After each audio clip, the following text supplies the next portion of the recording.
Bonjour chers auditeurs et fidèles lecteurs du Corbeau News Centrafrique, le CNC. Bienvenue à notre chronique d'actualité, votre rendez-vous quotidien pour décrypter ce qui se passe réellement dans notre pays, loin des discours officiels et des promesses en l'air.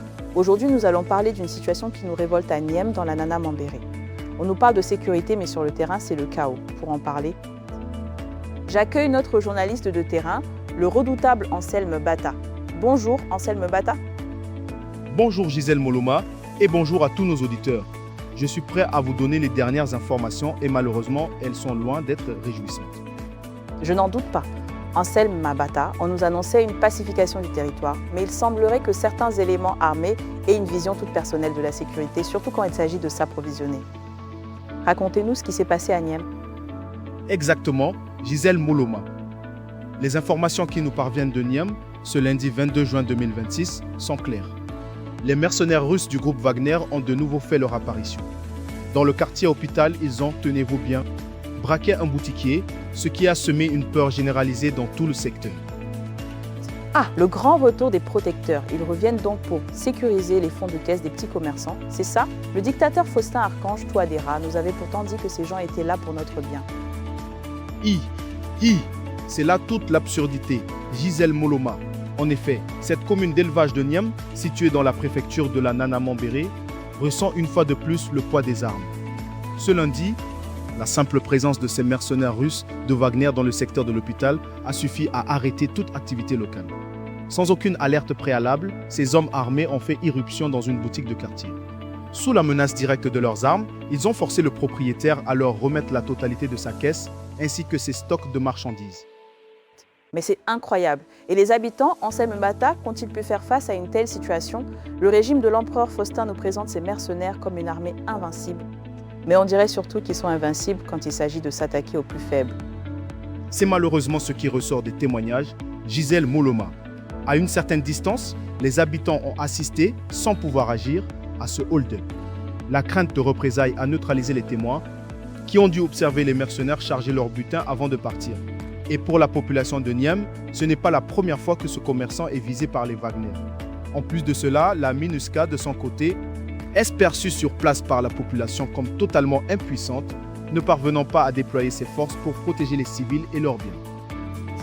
Donc, pour résumer, les mercenaires de l'empereur Faustin braquent, la MINUSCA est aux abonnés absents et le peuple centrafricain est laissé à la merci de ces bandits armés.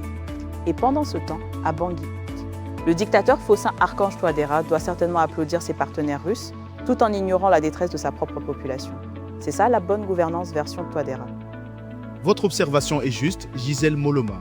Et ce qui est encore plus choquant, c'est le contraste avec ce qui se joue sur la scène internationale. Pendant que les civils de la Nana Mambéré subissent ces extorsions de plein fouet, la situation prend une orientation complètement différente au niveau mondial. Au Conseil de sécurité des Nations Unies, la République centrafricaine est aujourd'hui le lieu d'une lutte géopolitique intense, où la Russie et les puissances occidentales tentent d'asseoir leur influence sur le pays. Une lutte d'influence, dites-vous, Anselme Bata. Pendant que nos concitoyens luttent pour leur survie face aux pillages et aux exactions, c'est une honte. L'empereur Faustin semble plus préoccupé par les jeux de pouvoir à l'ONU que par la sécurité de son propre peuple. Absolument. Lors des sessions officielles de mardi dernier, le représentant de la Fédération de Russie n'a pas hésité à revendiquer la pacification totale du territoire. Je cite, affirmant que le partenariat de la RCA avec son pays assure une sécurisation stricte des frontières. Fin de citation. Mais de qui se moque-t-on? Anselme Bata, c'est de la pure invention. La sécurisation stricte des frontières se transforme en braquage de boutiques à Niem. C'est ça la vérité de l'empereur Faustin et de ses alliés russes? Exactement. Gisèle Moloma, ce discours officiel qualifié de mensonge et hanté par les observateurs au vu des pillages constants sur le terrain, est contredit par les alertes régulières des Occidentaux qui mettent en lumière les violations des droits humains et l'exploitation des ressources. Alors que cette bataille d'influence fait rage dans les bureaux de l'ONU, les populations de l'arrière-pays, comme celle de Niem, restent les principales victimes de cette insécurité qui échappe à tout contrôle. Une situation révoltante, Anselme Bata. La Centrafrique, un pion sur l'échiquier mondial, et son peuple est sacrifié de cette guerre invisible.